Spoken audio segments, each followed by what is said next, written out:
కాంగ్రెస్ అధికారంలోకి వస్తే తమ ప్రభుత్వం మహిళలకు ఏటా కొంత మొత్తాన్ని అందజేస్తుందని చెప్పారు. మీరందరూ చాలామంది పక్కన తెలంగాణ నుంచి వచ్చారు. జై తెలంగాణ. మీకు తెలుసు కదా, నా తెలంగాణ అంటే గుండె ఎలా కొట్టుకుంటుంది.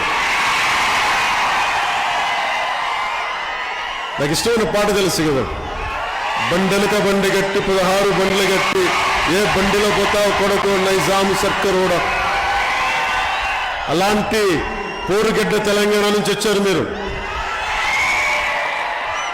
మహారాష్ట్రలో ఉన్నా, బోకర్లో ఉన్నా, మీరు గుండెల్లో మరాఠా శౌర్యాన్ని నింపుకున్నారు, తెలంగాణ పోరాట స్ఫూర్తిని నింపుకున్నారు. మనందరం మన ఎంపీ, మన ఎమ్మెల్యే అభ్యర్థులకు నిలబడాలి. కాంగ్రెస్ మాట నిలబెట్టుకోలేకపోయింది. ఇది నిజంగా ప్రజల పట్ల నిబద్ధత, ప్రజా ప్రయోజనాల కోసం, కేవలం అధికారం కోసమాను.